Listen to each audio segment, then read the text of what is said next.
লোকে সমদ ইন্দ্র আহ কৃতাঞ্জলি।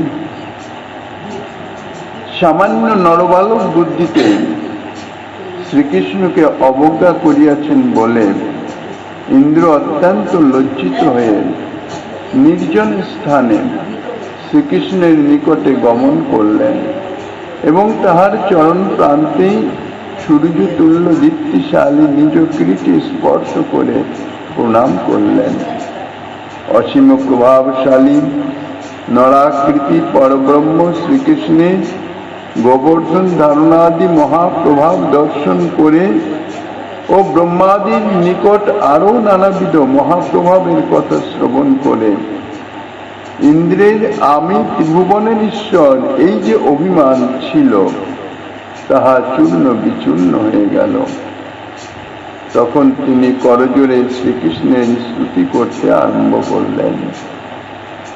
পরম করুণাময় ব্রজৌ জনানন্দ বর্ধন শ্রী ব্রজরাজ নন্দন ব্রজবাসী গোপ গোপীগণকে ইন্দ্রকৃত বৃষ্টিপাত ও ঝঞ্ঝাবাত থেকে রক্ষা করবার জন্যে গিরিরাজ গোবর্ধনকে বাম করে স্থাপন করে সপ্তাহকাল দণ্ডায়মান রইলেন এবং তাহাতে ব্রজবাসী গোপ গোপীগণ সর্ববিধ বিপদ জাল থেকে মুক্ত হল এবং দেবরাজ ইন্দ্রের গর্ব পর্বত চূর্ণ বিচূর্ণ হয়ে গেল।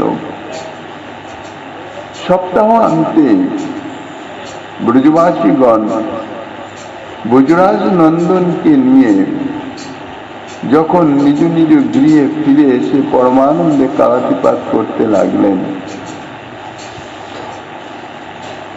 এদিকে দেবরাজ ইন্দ্র তিনি শ্রীকৃষ্ণের এই মহাবৈভব দেখে মহাভয়ে ভীত হয়ে দেবলোকে তো পলায়ন করেছিলেন, অর্থাৎ সম্বর্তক মেঘাদি তাহাদের সমস্ত ফিরিয়ে নিয়ে তিনি অতি দ্রুত দেবলোকে ফিরে এসেছিলেন। এক কথায় যে যুদ্ধ শুরু করেছিলেন যুদ্ধ ভগ্ন দিয়ে তিনি পালিয়ে এলেন, কিন্তু পালিয়ে এলেও ভীতিমুক্ত হতে পারলেন না। শ্রীকৃষ্ণের যে মহাপ্রভাব দেখলেন, যে বৈভব দেখলেন, স্বর্গলোকে এসেও নিশ্চিন্ত হতে পারলেন না।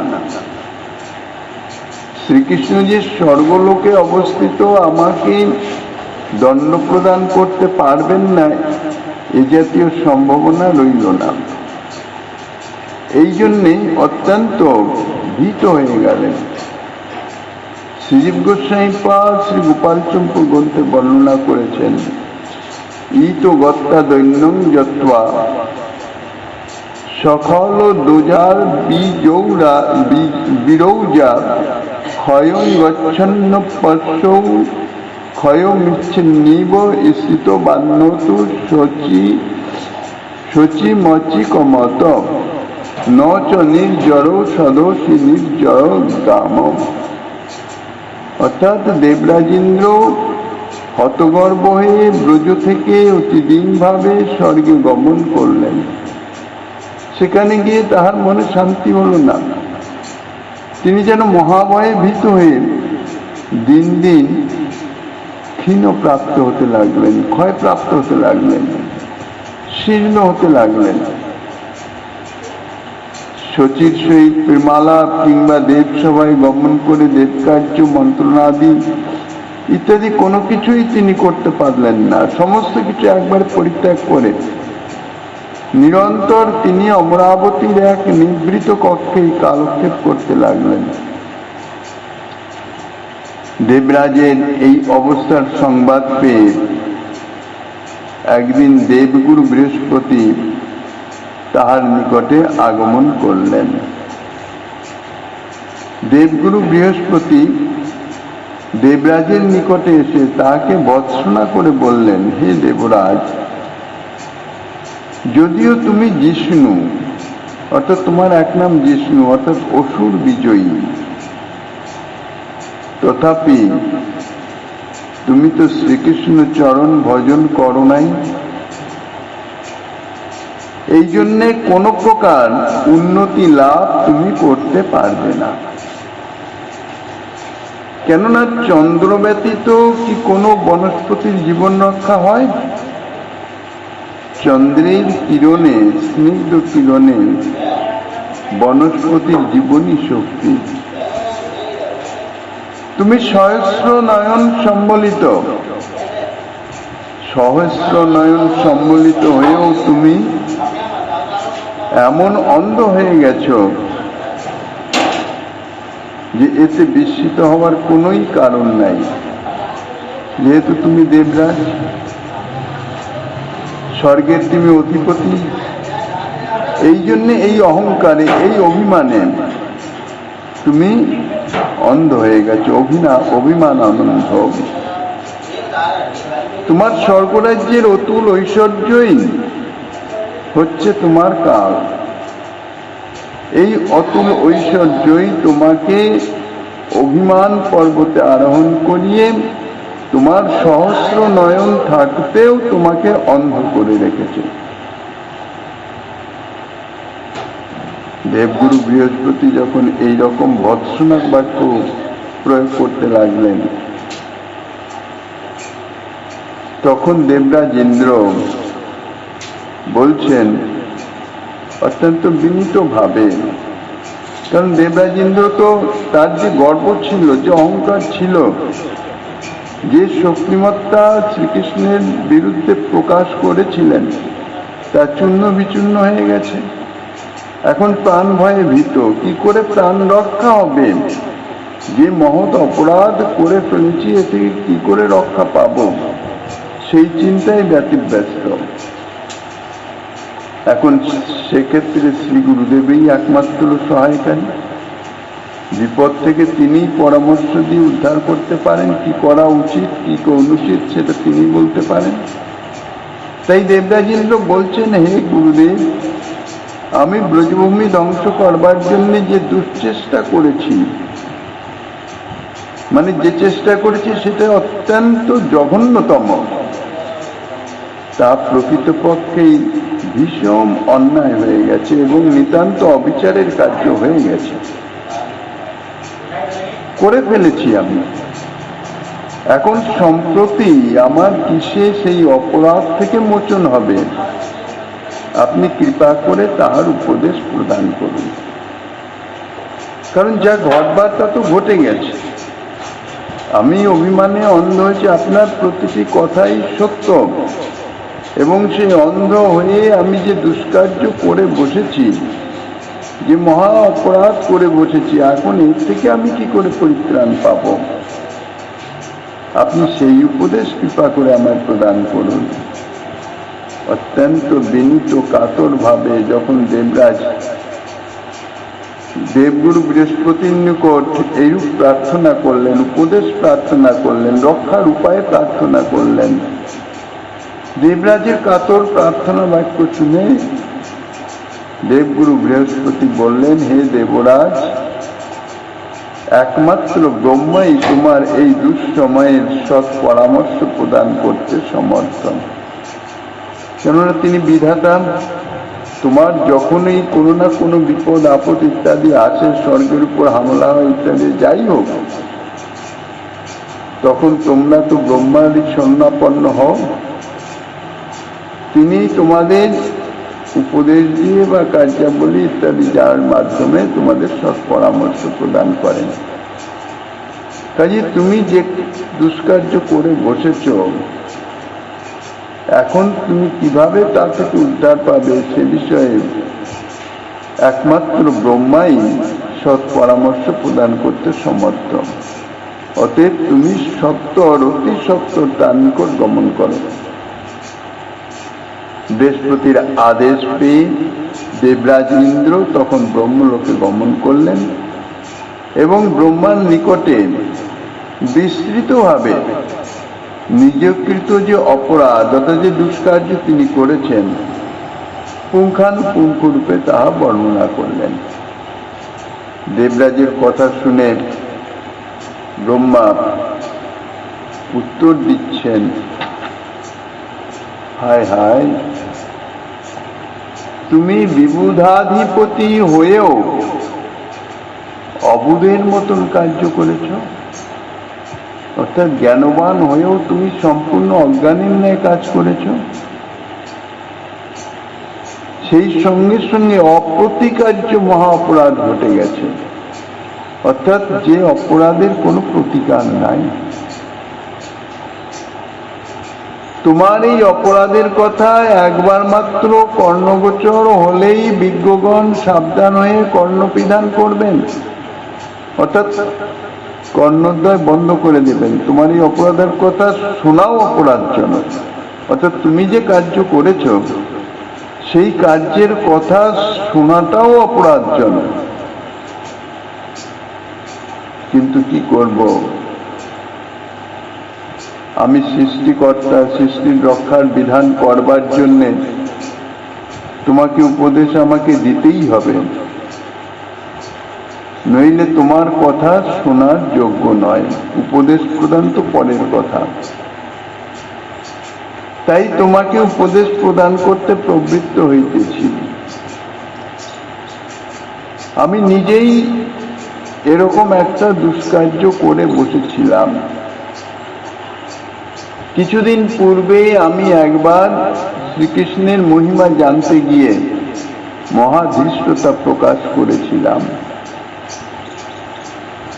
অর্থাৎ তোমার যে অপরাধটা সেটা কতটা গুরুতর সেইটা বোঝাবার জন্যে আমি আমার নিজের কথাটা বলছি। আমি সেই অসীম অগাধ মহা অপরাধ ক্ষমা করাইবার আজ পর্যন্ত কোনো উপায় খুঁজে পাই নাই।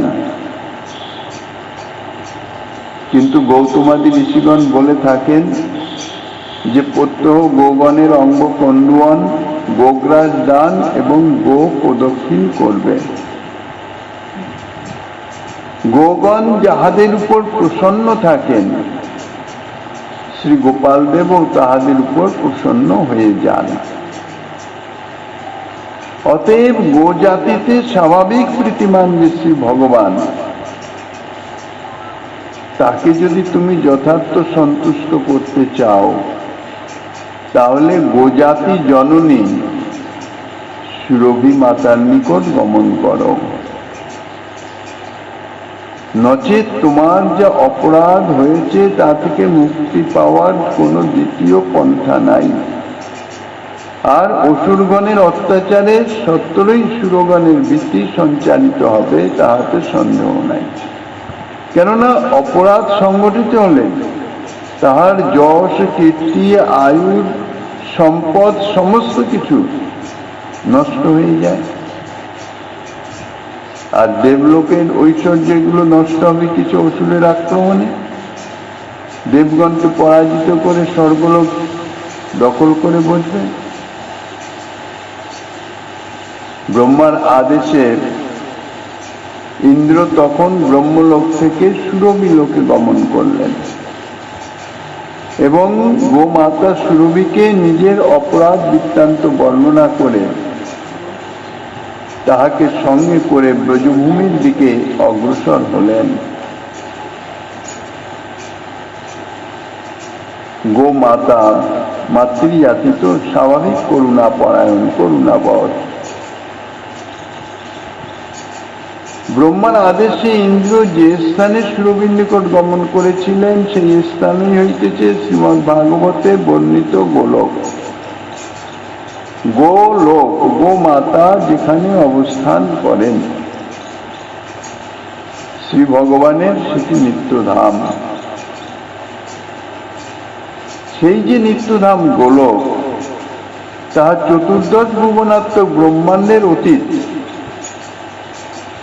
এই যে ব্রহ্মাণ্ড, চতুর্দশ ভুবনাত্মক ব্রহ্মাণ্ড, অর্থাৎ ঊর্ধ্বে সপ্ত, অধ সপ্ত লোক বিরাজিত, তার সর্বোপরি হইতেছে সত্যলোক বা ব্রহ্মলোক, ব্রহ্মার স্থান। তারপরে প্রকৃতির অষ্ট আবরণ, সেই অষ্ট আবরণের পরে হচ্ছে কারণার্ণব, কারণ সমুদ্র, কারণ সাগর।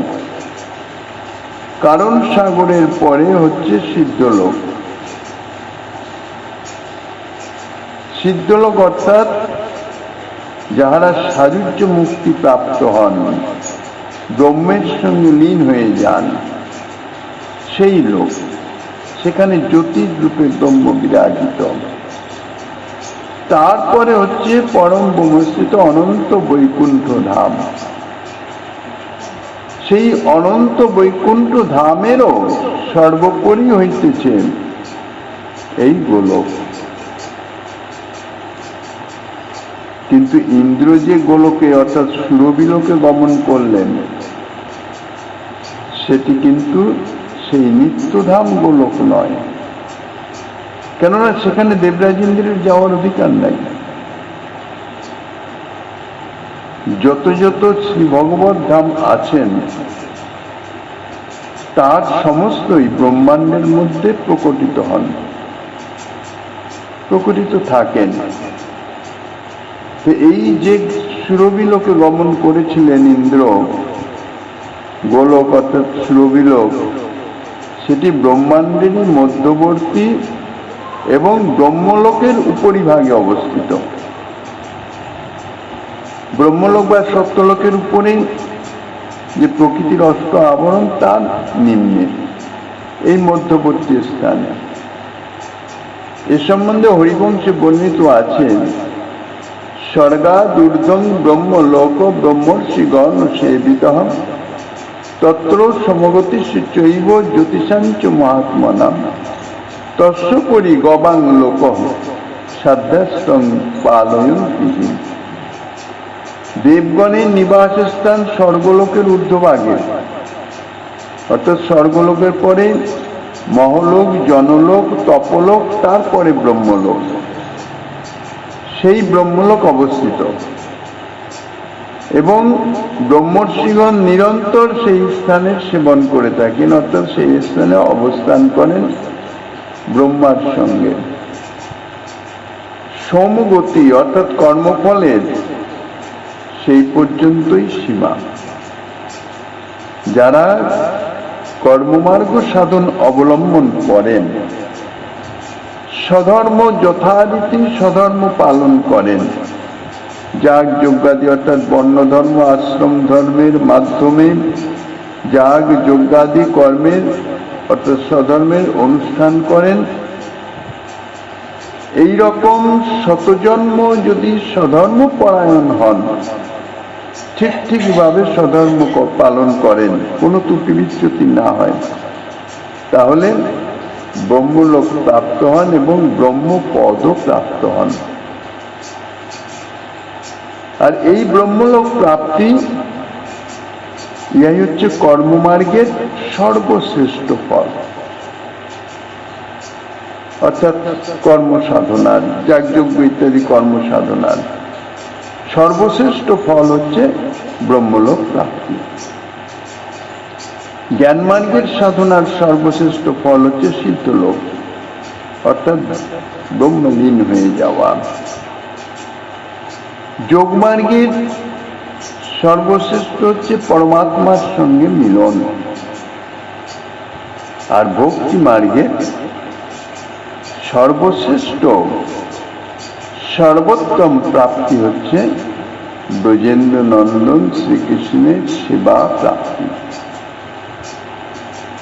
এই হচ্ছে বিভিন্ন সাধনার ফলে জীবের প্রাপ্তি। গোলক অর্থাৎ যে স্থানে গোজননী সুরভি প্রভৃতি বাস করেন, তাহা ব্রহ্মলোকের উপরিভাগে অবস্থিত এবং সাধ্যগণ সেই লোক পালন করেন, অর্থাৎ সাধ্যগণ তাহারাই সেই লোকে গমন করেন সিদ্ধির অবস্থায়। দেবরাজ ইন্দ্র ব্রহ্মার আদেশে ব্রহ্মলোকের উপরিভাগে অবস্থিত সেই গোলকে গমন করলেন এবং সেখানে গিয়ে গোজননীর সুরভির চরণে পতিত হয়ে গোপাল দেবের চরণে নিজের যে অপরাধ হয়েছে তাহা আনুপূর্বিক সমস্তই বর্ণনা করলেন এবং গোপাল দেবের কৃপা লাভের আশায় গোজননীর চরণে প্রার্থনা করলেন সহায়তার, গোপাল দেবকে প্রসন্ন করবার। তখন গোজননীকে সঙ্গে নিয়ে গোলক থেকে ভূলোকে প্রকাশিত ব্রজলোকের দিকে অগ্রসর হলেন। অনন্তর একাদশী দিনে সুরবি সুরপতি দেবরাজকে সঙ্গে নিয়ে বৃন্দাবন ভূমির উপরিস্থিত ভুবন লোক ভাগে উপস্থিত হয়ে শ্রীকৃষ্ণ চরণ নিকটে যাবার অবসর প্রতীক্ষা করতে লাগলেন।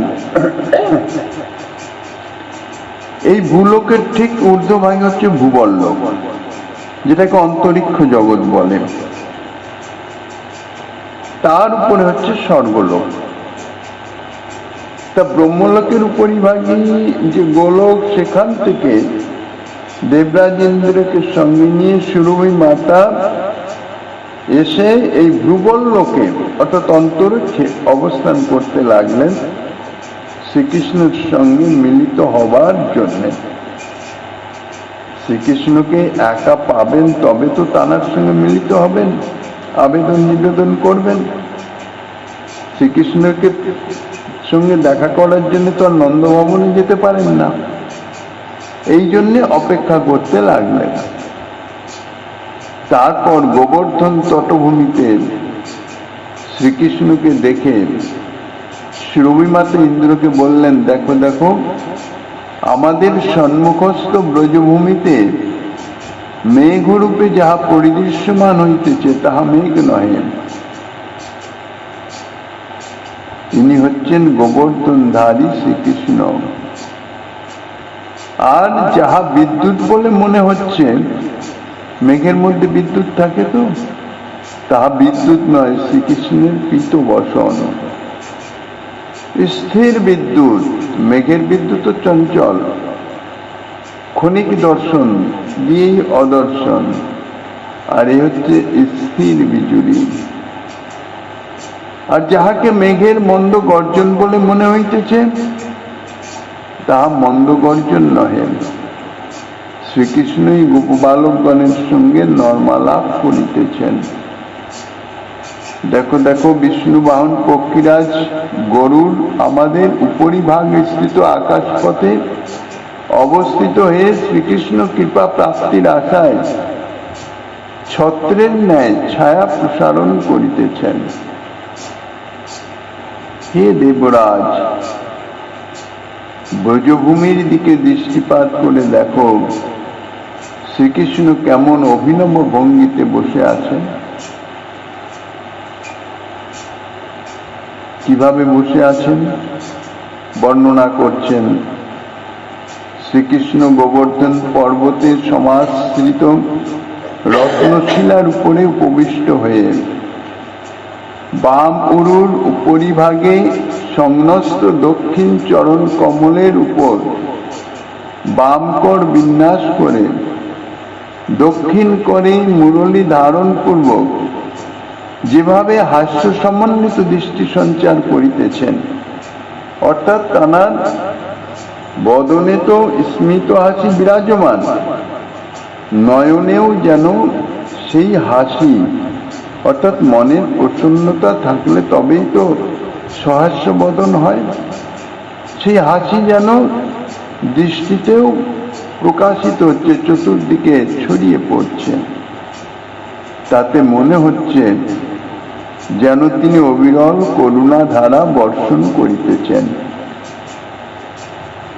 শ্রীকৃষ্ণের এই ভঙ্গি দেখলে মনে হয় যে তিনি কৃপাপূর্বক আমাদের চরণাশ্রয় দিবেন বলেই নিজ সঙ্গী গোপবালকগণকে কার্যান্তর প্রসঙ্গে স্থানান্তরে পাঠিয়ে দিয়েছেন।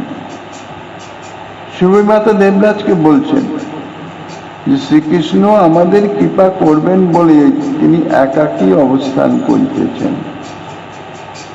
বলদেব চন্দ্র আজকে গোচারণে আসেন নাই, এই জন্যে অন্যান্য সখাগণকে গোচারণ ছলে দূরে সরিয়ে দিয়েছেন। অতএব হে দেবরাজ, তুমি শুভ চিত্তে অর্থাৎ নিশ্চিন্ত মনে বিনীত ভাবে শ্রীকৃষ্ণ চরণের অর্থাৎ চরণাগ্র ভূমিতে উপস্থিত হয়ে দণ্ডবৎ প্রণত হও এবং নিজকৃত অপরাধের জন্য ক্ষমা প্রার্থনা করো।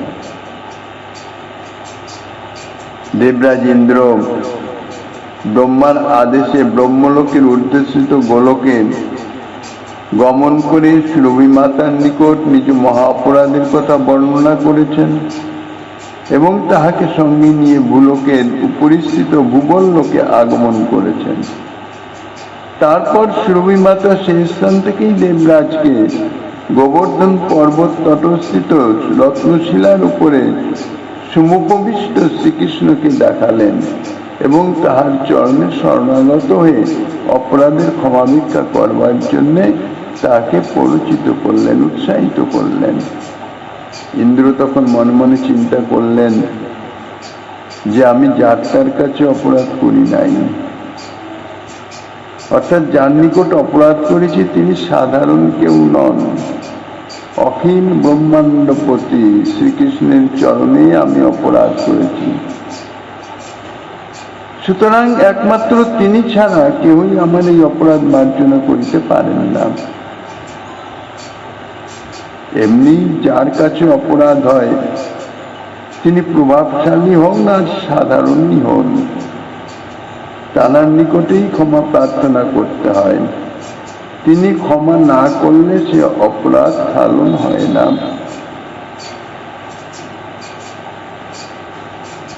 কাজেই ভূমিতে পদস্খলন হওয়ায় কেউ যদি পতিত হয়ে যায় তাহলে তার সেই ভূমি আশ্রয় করেই আবার উঠতে হয়। অর্থাৎ চলতে চলতে যদি পা পিছলে কেউ মাটিতে পড়ে যায় তাহলে সেই মাটির সাপোর্ট নিয়েই তো সে আবার উঠে দাঁড়ায়। আমারও না জানি কোন মহা দুর্দৈব এবং মোহবশত এই শ্রীকৃষ্ণের চরণে অপরাধ ঘটে গেছে। তাই বলে আমার ভয় কিংবা লজ্জাবশত শ্রীকৃষ্ণের চরণে শরণ গ্রহণ এবং অপরাধ বিজ্ঞাপন করা ব্যতীত দ্বিতীয় অন্য কোনো তো উপায় নাই। আমার যদিও এই মহা অপরাধ মোচনের কোনো উপায় থাকে তাহলে তাহা শ্রীকৃষ্ণ চরণের শরণাগতি ব্যতীত অন্য কোনো প্রকারেই সংগঠিত হবার সম্ভাবনাও নাই। অর্থাৎ আমাকে যেন তেন ভাবে শ্রীকৃষ্ণের চরণ সান্নিধ্যে গিয়ে অপরাধ ক্ষমা প্রার্থনা করতে হবে।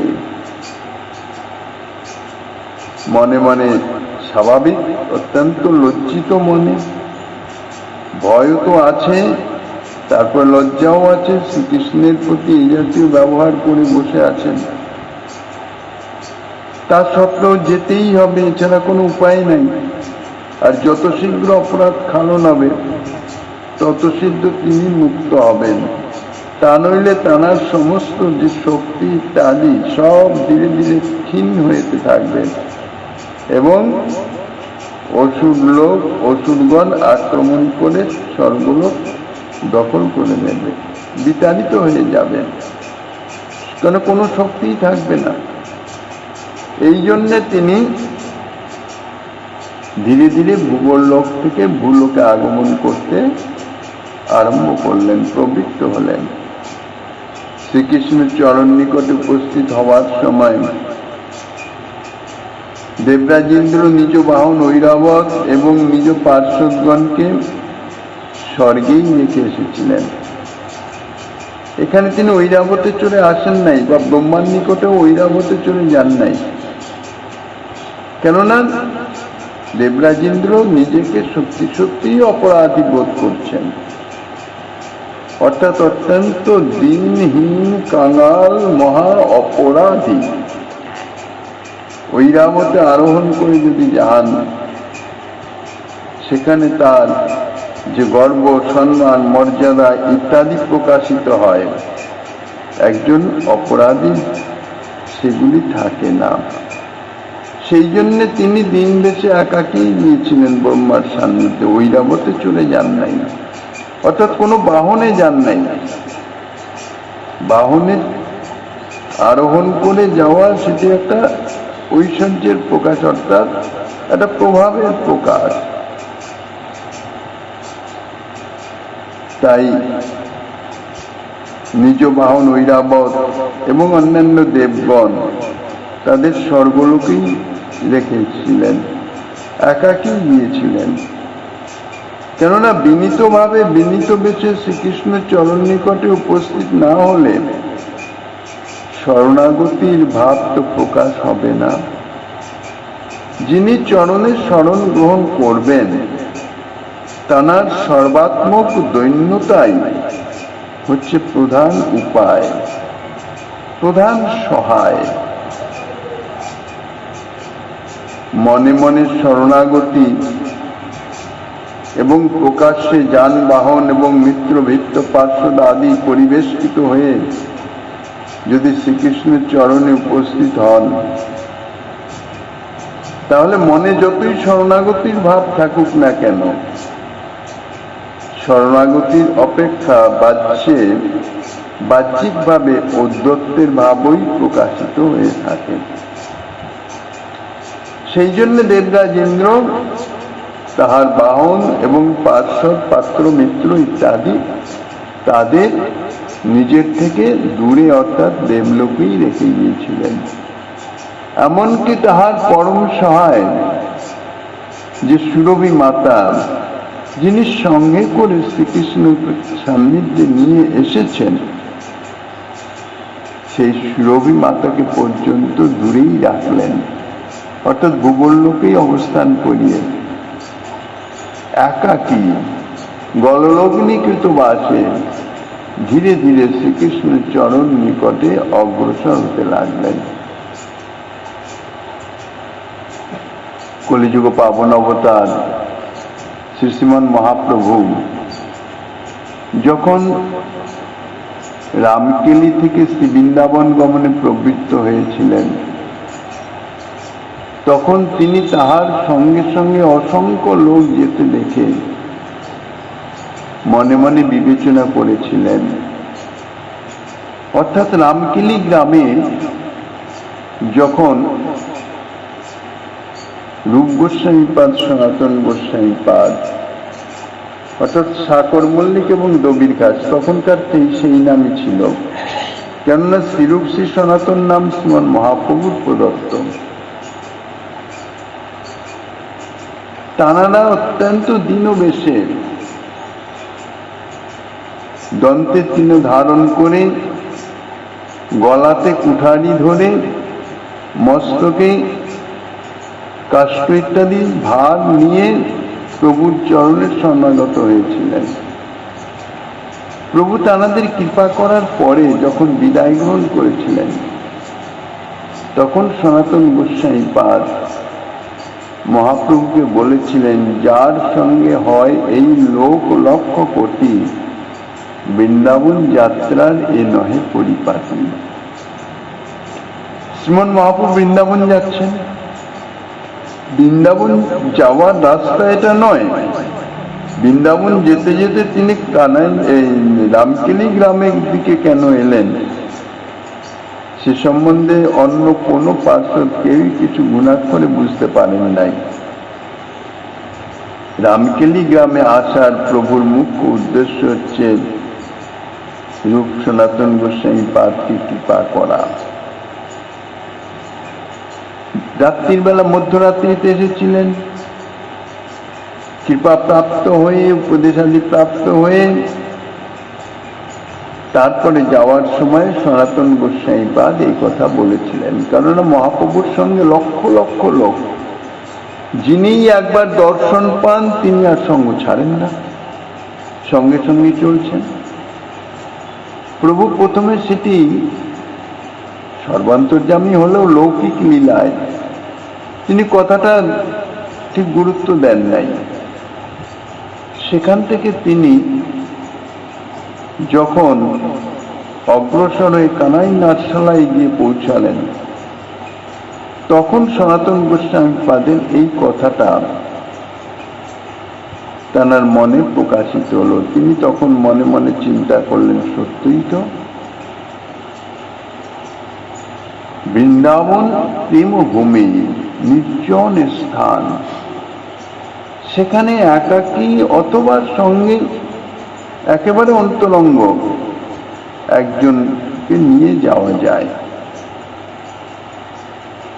তা নইলে সেখানে যদি চিত্তের চাঞ্চল্য হয়, মতভেদ হয়, ইত্যাদি জাগতে কিছু হয়, বা কোন রকমের যদি আত্ম অভিমান ইত্যাদি প্রকাশ পায়, অর্থাৎ দৈন্যতা যদি প্রকাশিত না থাকে, তাহলে যে হৃদয়ে দৈন্যতা নাই সে হৃদয়ে প্রেম অবস্থান করেন না। প্রেমের ভূমি হচ্ছে দৈন্যের ভূমি, অত্যন্ত দীনতা সম্পন্ন, মানে নিচু থেকেও নিচু, সেই রকম ভাব তো চাই। আর সেই ভাব সবচেয়ে বেশি প্রকট হয় একাকী থাকলে। একাকী থাকলে দৈন্যতা রক্ষা করা যায়।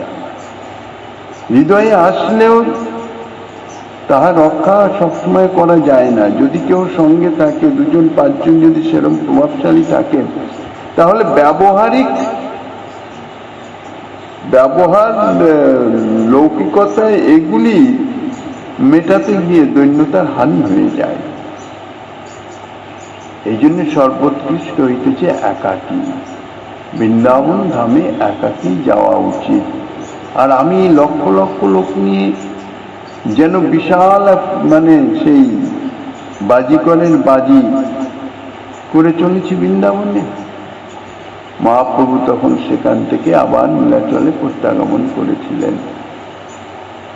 তারপর তিনি একাকী বিনীতভাবে বনপথে শ্রী বৃন্দাবন ধামে গমন করেন। শ্রী বৃন্দাবন গমনেই প্রশস্ত একাকী বিনীতভাবে মনে করে সেবার আর বৃন্দাবনে গমন না করে পুরীতে ফিরে আসলেন। তারপরে যথাসময়ে বলভদ্র ভট্টাচার্যকে সঙ্গে নিয়ে, অর্থাৎ বলভদ্র ভট্টাচার্য একান্ত অনুগত ওনার সেবার জন্য, কারণ উনি তো সদা সর্বদাই ভাবাবিষ্ট থাকবেন। ওনার বস্ত্র আদি রক্ষা বা ওনাকে যথাসময়ে ভোজন দেওয়া ইত্যাদির জন্য বলভদ্র ভট্টাচার্যকে প্রভুর পার্শ্বদগণ বলতে গেলে কিছুটা বলপূর্বকই সঙ্গে দিয়ে গিয়েছিলেন। যাই হোক, দেবরাজ ইন্দ্র নিজের মহা অপরাধ ক্ষমা করাবার জন্য অত্যন্ত বিনীতভাবে ভূলোক থেকে ক্রমশ ধীরে ধীরে ধীরে ধীরে, অর্থাৎ নম্রতার সঙ্গে, যাহাতে তাহার বাহ্যিক আচরণে কোন রকম ঔদ্ধত্যের আভাস না প্রকাশিত হয়, অগ্রসর হতে লাগলেন। দূর থেকেই প্রেমবান ভক্তগণের চিত্তাকর্ষণ, পাপীগণের পাপাকর্ষণ এবং অনুপম মাধুর্যের সর্বচিত্তাকর্ষক শ্রীকৃষ্ণকে দেখে পরমানন্দ গণর সাগরে মজ্জমান হয়ে গেলেন। শ্রীকৃষ্ণের বিশেষণটি দিচ্ছেন কিরকম তানার তৎকালীন যে তানার ভাব, সমস্ত ভক্তগণের চিত্তাকর্ষক, অর্থাৎ তানার সেই রূপ দর্শন করলে সমস্ত ভক্তগণ তানারা আকর্ষিত হন, অর্থাৎ আনন্দ লাভ করেন। আর যারা পাপী তাপী ইত্যাদি, যদি কোনো ভাগ্যে দর্শন হয়, তাহাদের সমস্ত কিছু পাপ তাপ ইত্যাদি তিনি আকর্ষণ করে নেন। তিনি পাপাকর্ষক। অনুপম মাধুর্যে সর্বচিত্ত আকর্ষক, এমন মাধুর্য প্রকাশিত করে শ্রী গোবিন্দ গোবর্ধন তটে রত্নশিলায় উপবিষ্ট আছেন, যেন প্রকারান্তরে ইন্দ্রেরই প্রতীক্ষা করিতেছেন, ইন্দ্রকে কৃপা করবার জন্য। সেই শ্রীকৃষ্ণকে দেখে পরমানন্দ সাগরে মজ্জমান হয়ে গেলেন দেবরাজ ইন্দ্র, অর্থাৎ অন্তরে কোন রকম ভীতি সঞ্চারের আর অবকাশ রইল না। তার মনে বড়ই ভরসা হলো যে এই চরণে যদি শরণাগত হতে পারি তাহলে আর কদাপি কোনো প্রকার ক্লেশ ভোগ করতে হবে না। শ্রী হরিবংশে বর্ণিত আছে, সদদর্শোপবিষ্টং বৈ গোবর্ধন শিলাতলে কৃষ্ণমক্লিষ্ট কর্মাণং পুরোহুতঃ পুরন্দরঃ তং ভিক্ষ বালং মহতা তেজসা দীপ্তমব্যয়ম গোপবেশধরং বিষ্ণুং প্রীতিং লেভে পুরন্দরঃ তং শাম্বু জলদচ্ছায়ং কৃষ্ণং শ্রীবৎস লক্ষণম পর্যাপ্ত নয়ন শক্রঃ পুনঃ হৃদয়ক্ষত। দেবরাজেন্দ্র আকাশপথকে দেখলেন যে স্বচ্ছন্দ লীলাবিলাসী শ্রীকৃষ্ণ গোবর্ধন তটস্থিত শিলাখণ্ডের উপর উপবিষ্ট আছেন। উদ্ভাস্বর তেজময় স্বরূপ কলেবর গোপবেশধারী বাল ও গোপাল বিগ্রহ শ্রীকৃষ্ণকে দেখে পুরন্দর অর্থাৎ দেবরাজ ইন্দ্র পরম প্রীতি লাভ করলেন। অর্থাৎ তার চিত্ত এমন এক আনন্দে, অনাবিল আনন্দে পরিপূর্ণ হলো শ্রীকৃষ্ণকে দর্শন মাত্রই, যে নির্ভয় নিঃসংকোচ হয়ে গেলেন। দেবরাজ সেই সজল জলদ কান্তি শ্রীবৎস চিহ্ন পরিশোভিত ব্রজরাজ নন্দনকে বিস্ফারিত সহস্রলোচনে পুনঃ পুনঃ নিরীক্ষণ করতে লাগলেন, দর্শন করতে লাগলেন। দেবরাজ যে ব্রজেন্দ্র নন্দনের এইরূপ নির্জন স্থানে দর্শন পাবেন তা কিন্তু তিনি স্বপ্নেও কখনো কল্পনা করেন নাই। কেননা তিনি গোচারণে আছেন, অসংখ্য গোপবালক পরিবেষ্টিত হয়ে সর্বদা অবস্থান করেন, কখনোই তিনি একাকী থাকেন না। কাজেই কি করে তিনি অপরাধ ক্ষমা করাবেন? একাকী না পেলে তো চরণে ক্ষমা প্রার্থনা ইত্যাদি ঠিক ভাবে হবে না, নিঃসংকোচ ভাবে হবে না। এই জন্য তিনি অন্তরে একটু ভীত ছিলেন। ব্রজরাজ নন্দন তার পরম প্রিয় সহচর অসংখ্য গোপবালকগণ এবং বলদেবকে সঙ্গে নিয়ে অগণিত গো মহিষাদি চারণ প্রসঙ্গেই প্রত্যহ বনভূমিতে আগমন করে থাকেন। সুতরাং তাকে একাকী পাওয়া এটা কদাপি সম্ভবপর হয় না। যদিও গোপবালকগণের সমক্ষে শ্রীকৃষ্ণের চরণে শরণাগত হতে দেবরাজের কোনো প্রকার লজ্জা বা সংকোচ ছিল না, কেননা নিরুপায় অপরাধ খালন করাতেই হবে।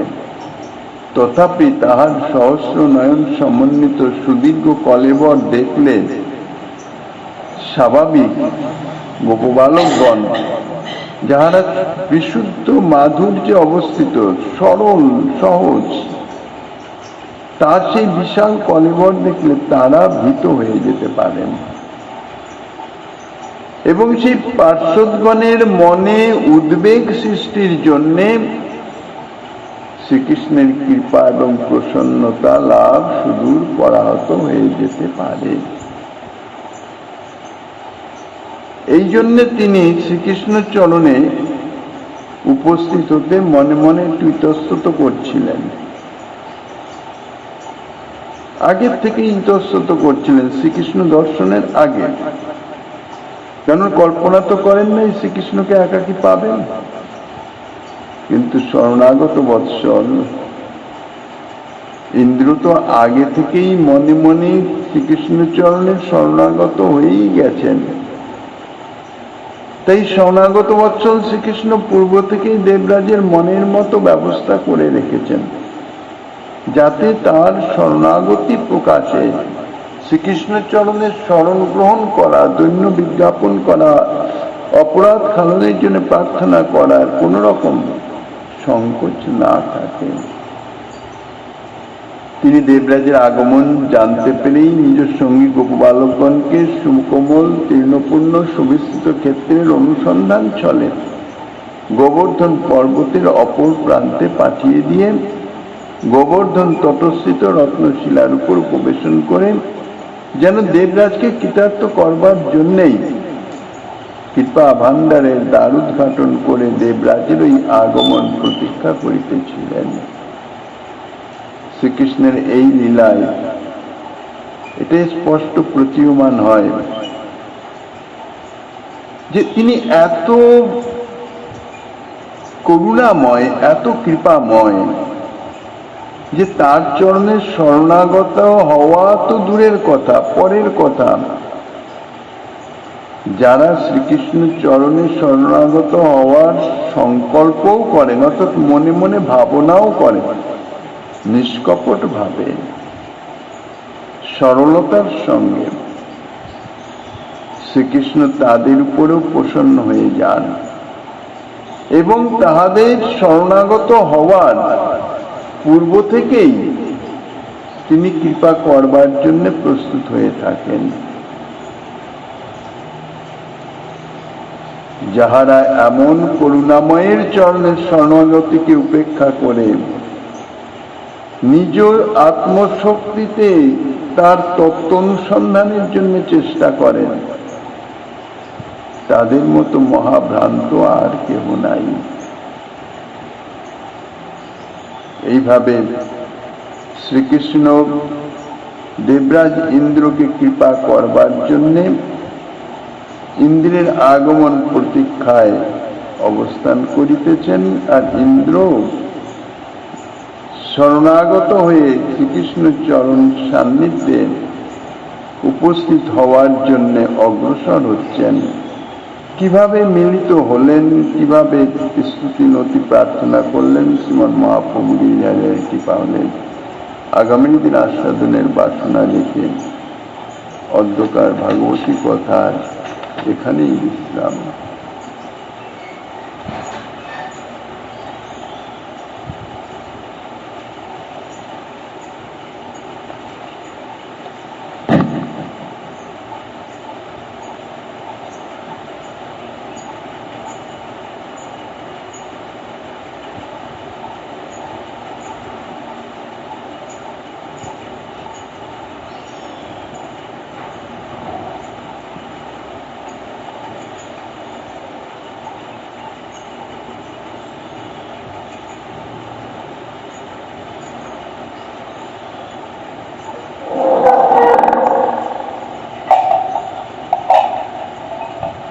জয় জয় রাধে কৃষ্ণ গোবিন্দ, রাধে গোবিন্দ,